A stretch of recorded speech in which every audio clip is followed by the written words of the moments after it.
quand on a une grosse entreprise, on ne peut pas être aussi près de tout le monde. Ben oui. Voilà. Et donc, il faut savoir donner le cap, donner la vision, partager la culture, mais laisser chaque élément dans l'organisation gérer. Parce que si jamais le patron de là-haut vient et fait absolument tout dans l'entreprise, ben c'est un chaos.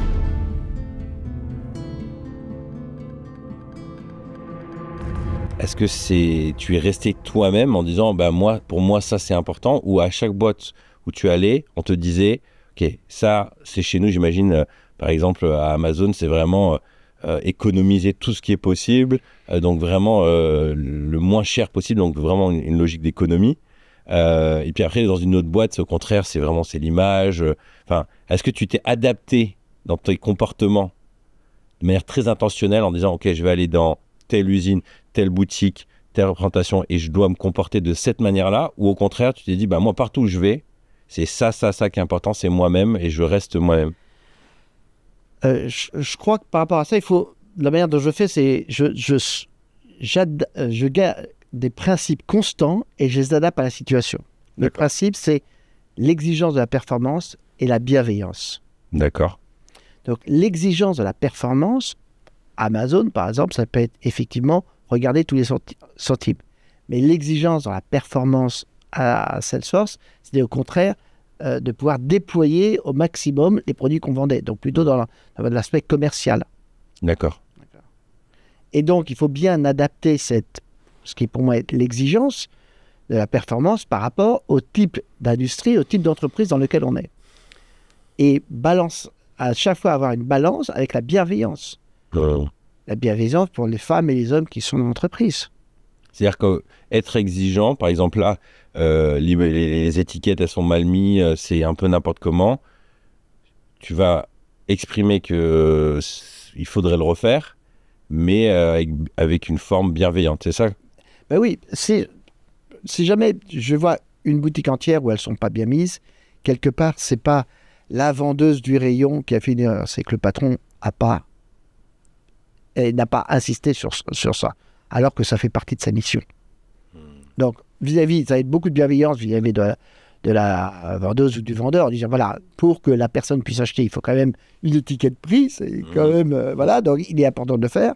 Mais après, l'exigence vis-à-vis de la patron de la boutique, en disant, qu'est-ce qui se passe là? J'ai regardé dans tous les rayons, il n'y avait pas d'étiquette prix. Donc, qu'est-ce qui se passe? Pose une question. Un petit peu sur la performance. Se dit, ah là là, j'ai oublié, mais je vais le faire. Là, tu dis, non. Tu as oublié, mais moi, je n'oublie pas de te payer à la fin de chaque mois. Parce que si jamais j'oublie de te payer, tu ne vas pas être content. Donc ça, c'est des règles. Ou sinon, si jamais c'était, je suis désolé, je sais pas quoi, j'ai pas été là pendant 3 jours ou 5 jours parce que j'ai un problème familial ou autre, tu dis, très bien, maintenant, tu es dans ta boutique, remets ta boutique à flot. Et c'est pour ça qu'il faut finalement être près de les femmes et les hommes dans l'entreprise. Et d'où, quand on a une grosse entreprise, on ne peut pas être aussi près de tout le monde. Ben oui. Voilà. Et donc, il faut savoir donner le cap, donner la vision, partager la culture, mais laisser chaque élément dans l'organisation gérer. Parce que si jamais le patron de là-haut vient et fait absolument tout dans l'entreprise, ben c'est un chaos. C'est un chaos. Chaque personne doit être à sa place. Et le dirigeant d'entreprise, je vais donner un autre exemple. Quand je suis dans une entreprise, j'aime beaucoup aller voir les personnes, on appelle ça, je skip a level. Je descends un niveau en dessous de la personne qui me rapporte. Et je vais passer du temps avec elle ou lui et comprendre ses problématiques. Mais c'est rare que je corrige la personne en disant, voilà, ça et ça, c'est pas bien, il faut le faire comme ça. Parce que si jamais je commence à diriger la personne qui est en dessous de la personne qui me rapporte, ben c'est le bazar, il va plus aller voir. En revanche, je me nourris de ça. Après, je vais voir mon rapport direct. Je lui dis, voilà ce que j'ai observé. Il y a des choses qui sont super, je ne savais pas. Et puis, il y a des choses dans lesquelles, à mon avis, il faut améliorer. Parce que si jamais je l'aide, lui, à devenir meilleur, il va aider non seulement pour cette personne, mais pour tous les 7 ou 10 personnes de son équipe. Ouais. Donc, l'impact va être multiplié par 10.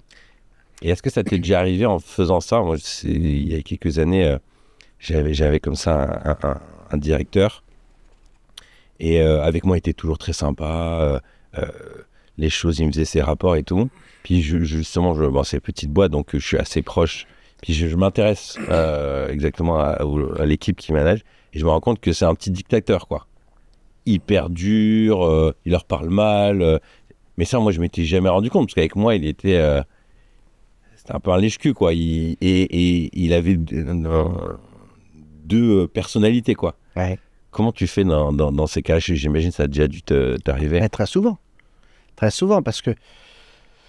Alors, il y a deux manières de faire ça. Premièrement, il faut bien communiquer quelles sont les valeurs de l'entreprise. Et l'une, pour moi, c'est d'être bien charpenté, quoi. Alors, une colonne vertébrale. La colonne vertébrale, c'est l'intégrité, qu'elle soit vers le bas ou vers le haut ou vers le côté. Donc ça, c'est un élément. Deuxièmement, c'est effectivement avoir du feedback qui arrive régulièrement. Donc le feedback est soit ponctuel, tu vas voir quelqu'un où tu es sur un chantier ou dans un studio et puis tu parles au caméraman et autres et là tu vas sentir quelque chose, soit de le faire d'une manière systématique. Je crois beaucoup à le faire d'une manière systématique. D'accord. Et donc là, il y a tout un tas de méthodes pour le faire. Il n'y en a pas une qui est meilleure que l'autre.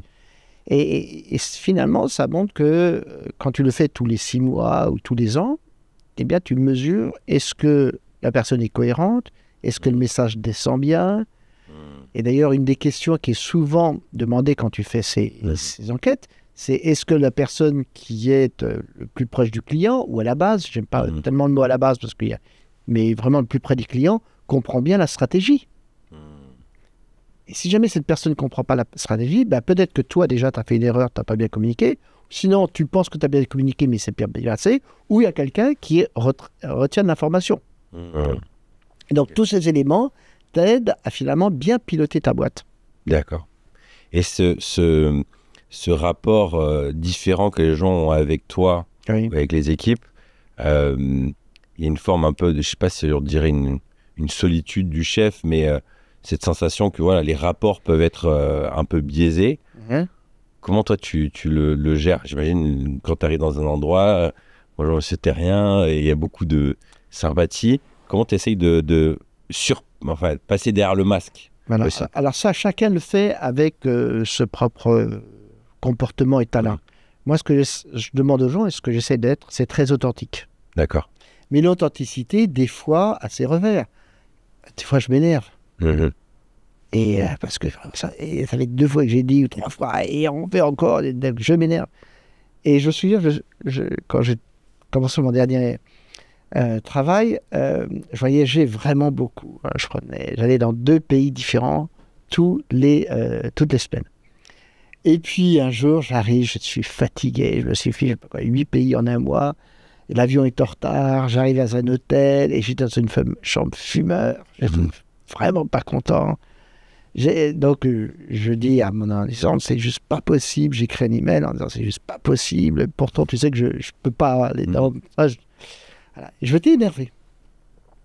Bon, finalement, je passe une nuit qui n'est pas très bonne. Le lendemain, je me réveille, je relis mon email et j'avais honte de moi.